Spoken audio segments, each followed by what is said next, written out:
There is a man asleep in a bed right now, under a wave that is 50 feet tall, not near it, not approaching it. Under it, inside a steel room 11 decks above the waterline, while the ship beneath him rolls so far to one side that a coffee cup left on a desk would slide the full width of the room. He is not awake. He is not afraid. He is off shift, and in about 4 hours he will get up, put on his boots, and go stand watch on a bridge that is being hit by spray 15 stories above sea level. This is the North Pacific in January, and this is an ordinary night for the crew of a container ship the length of 3 football fields. My name doesn't matter for this story. What matters is what's happening inside that hull while the ocean outside is trying to take it apart. Cargo ships do not sail into hurricanes. That part is true, and any sailor will tell you the same thing.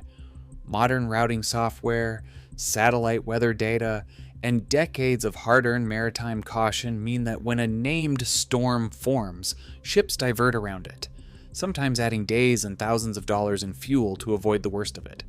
But here is what almost nobody outside the shipping industry understands. Avoiding the worst of it does not mean avoiding the ocean's fury entirely. The North Atlantic in winter and the North Pacific in winter are not occasionally dangerous. They are reliably, predictably violent every single year on a schedule as fixed as the seasons themselves. Waves of 40, 50, even 60 feet are not freak events out there. They are Tuesday. The technical term sailors use is significant wave height, and in the North Pacific between November and March, a significant wave height of 12 to 15 meters, roughly 40 to 50 feet, is recorded routinely.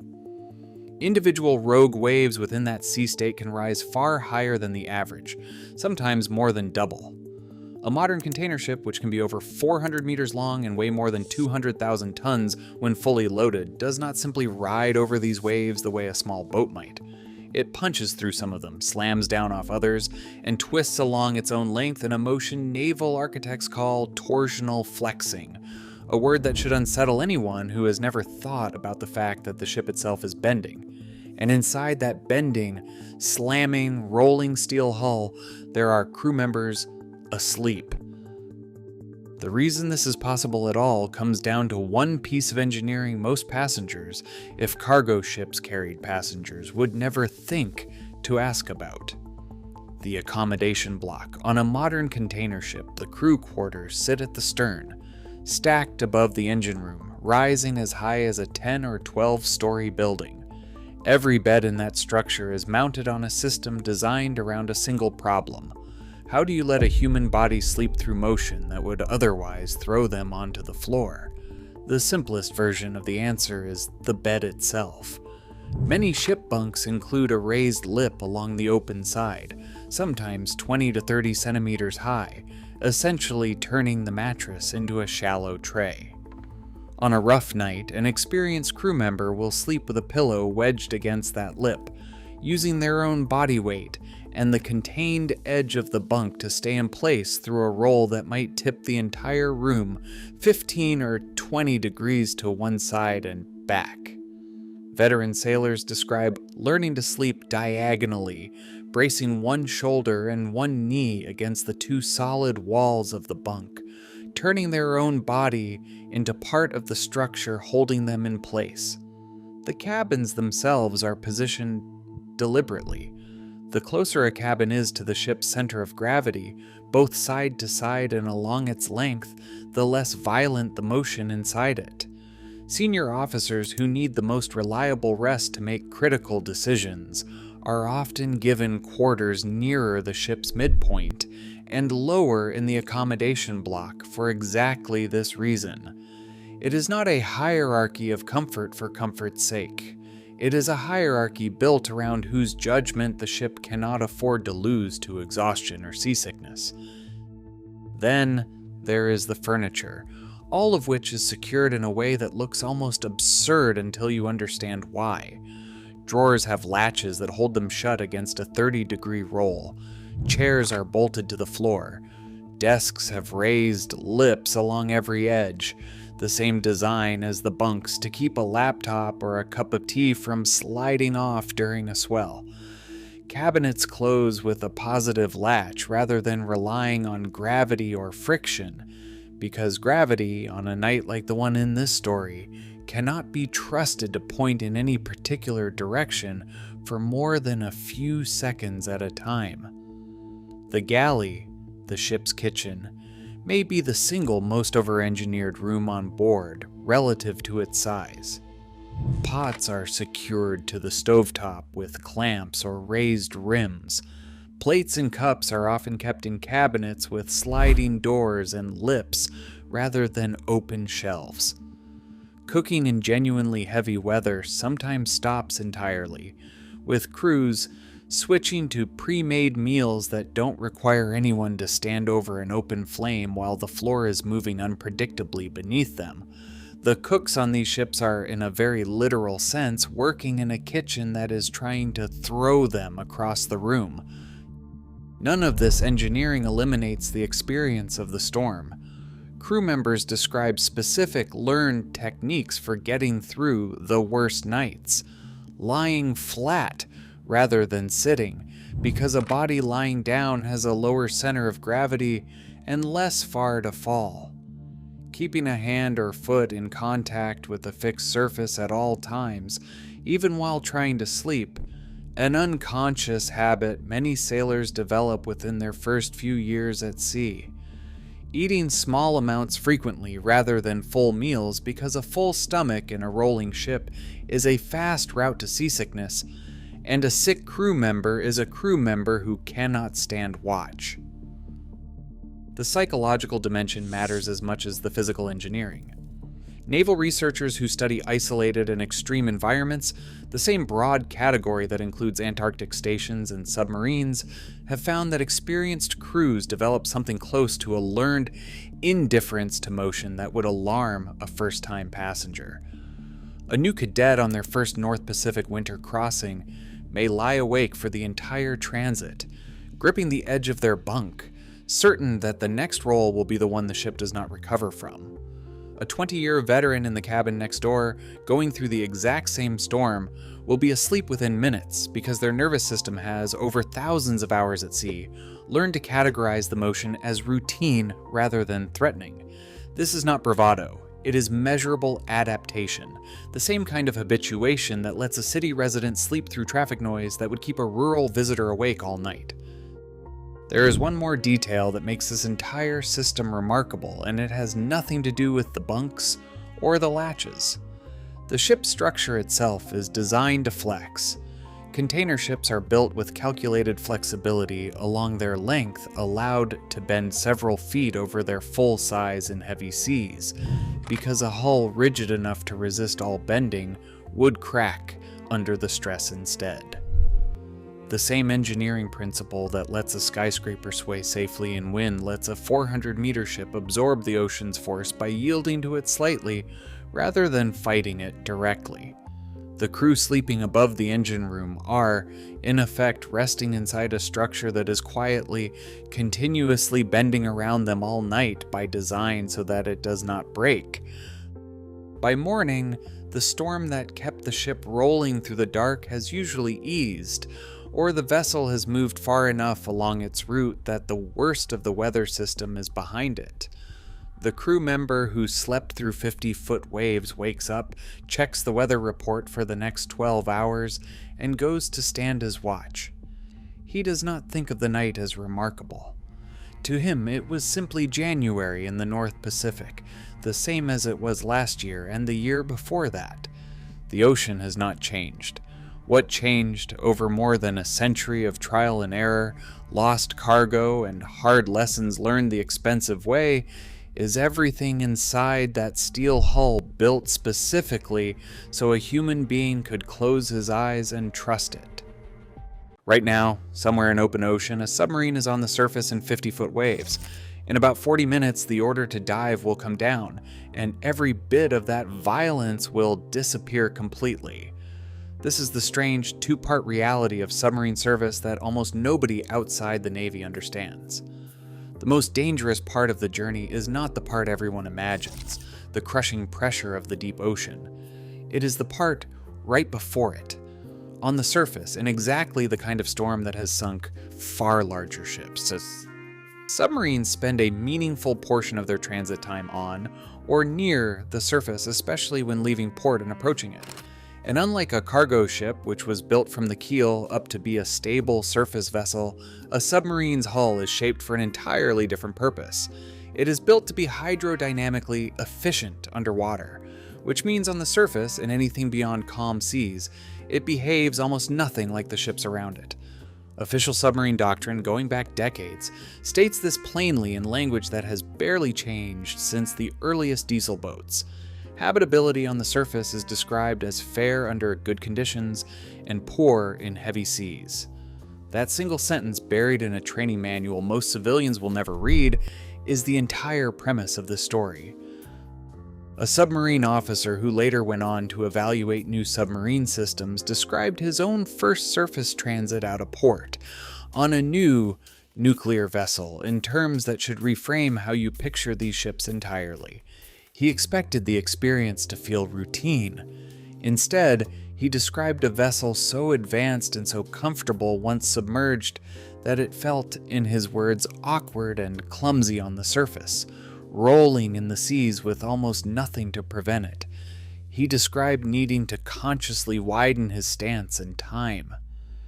His movements to the rhythm of the swell, the same adjustment any new sailor makes in their first week at sea, except magnified because a submarine's rounded hull gives it almost no natural resistance to rolling the way a flat-bottomed cargo ship's hull does.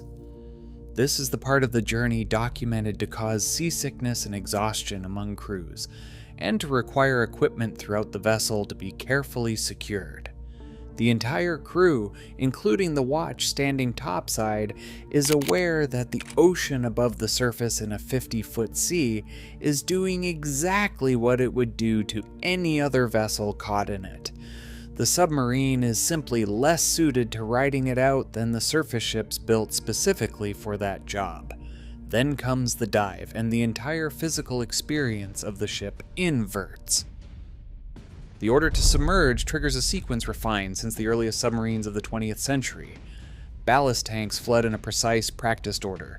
Diving planes, control surfaces similar to an aircraft's, angle the bow downward, and the boat descends out of the chaos above into water that, just a few hundred feet down, does not move the way the surface does. Wave action from the same 50-foot swells has no meaningful effect at depth. The ocean surface turmoil is, geologically speaking, a thin and violent skin over an otherwise still and silent body of water. Submarines exploit that fact deliberately. The same storm that can sink a poorly handled surface vessel becomes, from below it, simply gone. But depth brings its own physics, and this is where the second half of the danger begins.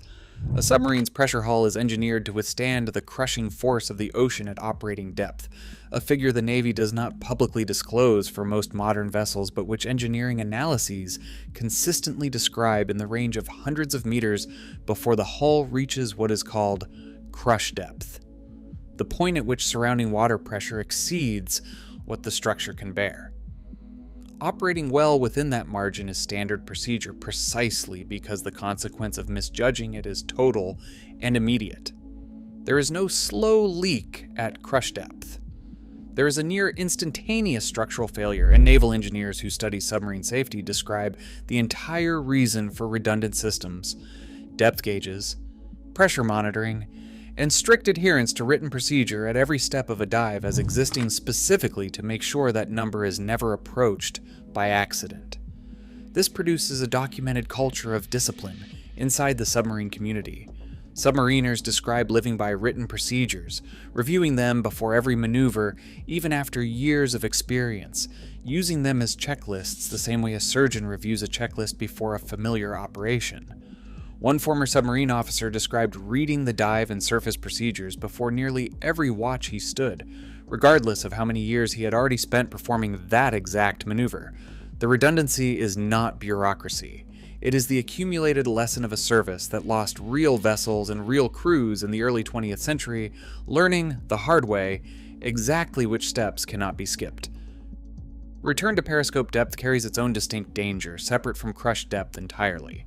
To copy radio messages and confirm position, a submarine periodically rises to a shallow depth where its periscope can break the surface, typically in the range of 60 feet measured to the keel.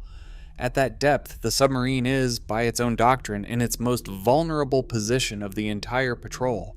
It is shallow enough to be struck by the hull of a large surface ship passing overhead, some of which draw 80 feet or more below the waterline.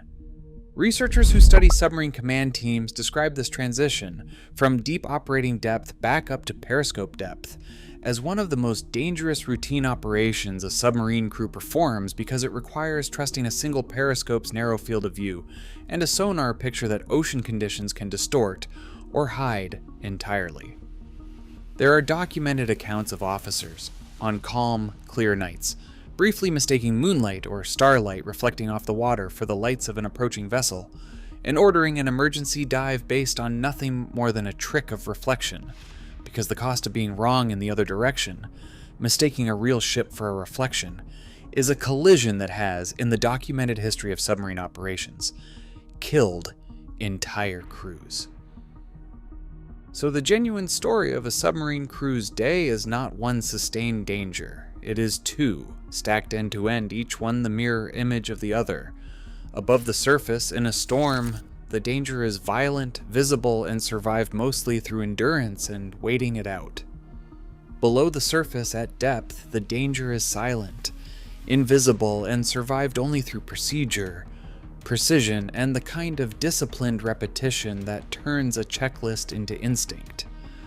40 minutes from now, when the order to dive finally arrives, the chaos on the surface will simply stop, replaced by a stillness so complete it can feel, to a crew that has only ever known the surface, like the safest place on Earth. It is not the safest place on Earth. It is simply a different kind of dangerous, one the ocean storms cannot reach, and one that only ever fails when somebody, somewhere, stops trusting the procedure that has kept that exact failure from happening for the better part of a century. There is a woman asleep right now under 3 layers of blankets in a building standing on a plateau so high and so cold that the air outside her window cannot sustain human life without a mask and a battle against your own lungs.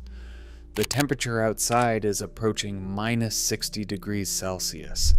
Her room is 21 degrees. She is not shivering. She is not anxious. In about 6 hours, she will wake up, walk down a heated corridor, and go check on an instrument pointed at the stars because the sky above her right now is one of the clearest and most stable places on Earth to observe the universe for the exact same reason it is one of the deadliest places on the planet to step outside unprepared. Make sure to hit subscribe before watching the rest of the video.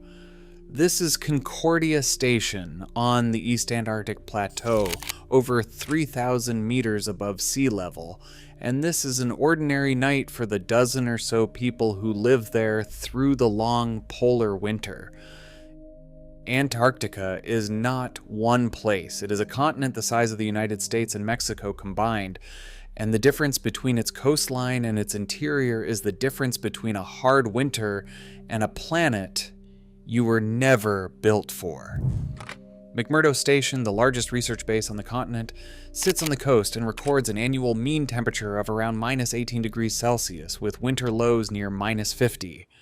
Concordia, jointly run by France and Italy on the high interior plateau, exists in a different category entirely. Its winter temperatures regularly fall to minus 60 and below. The air pressure is so low at that altitude that the effective oxygen available to the human body resembles conditions found at over 3,800 meters, and for months at a time, the sun never rises at all. Here is what almost nobody outside the field of polar science understands. The cold is not actually the hardest part. The cold is solved. What is not solved, what scientists studying these stations describe as the real frontier, is what extreme isolation does to a human mind that evolved expecting sunlight, social contact, and an open horizon, and does not get any of those things for the better part of a year. Let's start with the cold, because the engineering behind defeating it is its own kind of remarkable. Modern Antarctic stations are not tents. They are not huts with a stove in the corner. Halley 6, Britain's research station on the Brunt ice shelf, is built from structural panels made of fiberglass composite, using a special resin specifically engineered to endure temperatures of -56 degrees and sustained high winds without becoming brittle. The entire station sits on hydraulic legs that can be individually raised because the ice shelf beneath it moves year after year, and a station that could not adjust to its own foundation shifting would eventually be swallowed by the very ground it stands on. Inside, the heating systems run on a level of redundancy that would be considered excessive almost anywhere else on Earth, because here, a heating failure is not an inconvenience, it is potentially fatal within hours. Facilities engineers responsible for these stations describe a job where lives literally depend on backup systems for the backup systems, with multiple independent power and heating sources designed so that no single point of failure can leave a station without warmth. And once that heat exists, people use it the way you would expect humans anywhere to use it once they are not worried about survival anymore. Former McMurdo residents who have spent full Antarctic winters there describe rooms kept in the low 80s Fahrenheit, nearly 27 degrees Celsius by choice, with space heaters running on top of the building's own system.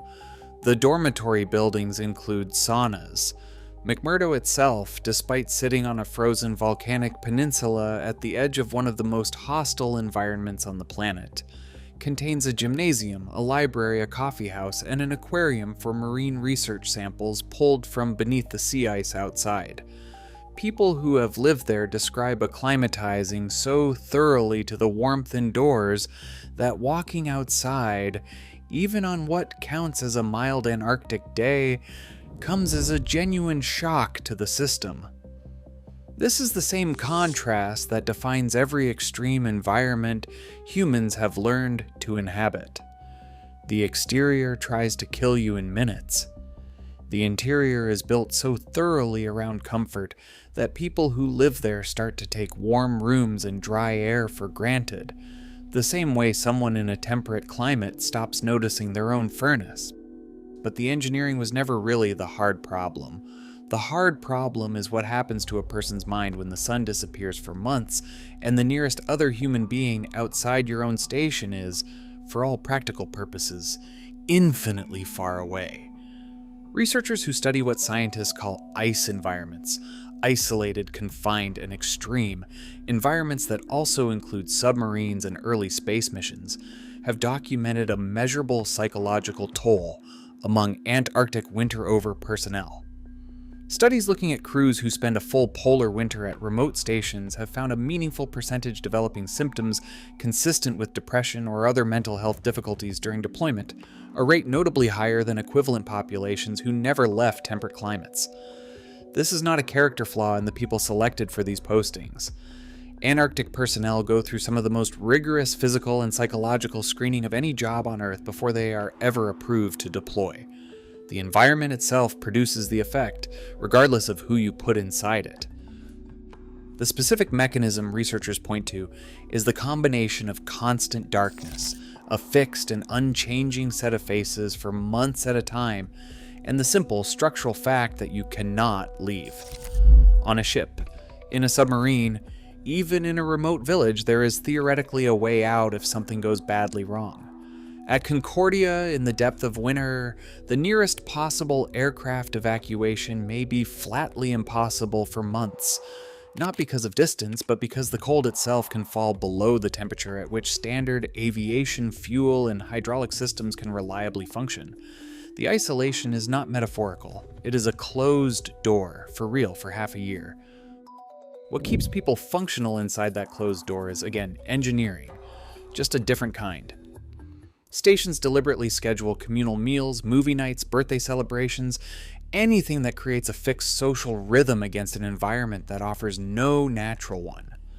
Researchers describe the deliberate construction of small rituals, a particular drink served on a particular date, A tradition repeated every single year regardless of who is currently stationed there, because a human mind without daylight and without new faces will create its own sense of time from whatever structure it is given. And stations have learned, through decades of trial and error, exactly what kind of structure keeps a crew sane through a winter that the sun itself abandons. The woman asleep under 3 layers of blankets right now is not unusual. She is one of dozens of people across multiple stations, on a continent with no permanent population, no native ecosystem capable of feeding a human being, and no natural reason for anyone to be there at all, except that the silence and the cold happen to make it one of the best places on the planet to look at the stars, study the deepest core samples of the planet's climate history, and understand what isolation does to people long before anyone attempts the same thing on the way to Mars. She will wake up. She will walk down a heated corridor in a building standing on legs that can lift it clear of shifting ice. She will check an instrument pointed at a sky with almost no atmospheric interference anywhere else on Earth, and outside the window behind her, in air that could end a human life within minutes without the right equipment, nothing at all will be moving, because at minus 60 degrees on a plateau this remote, even the wind has somewhere else to be.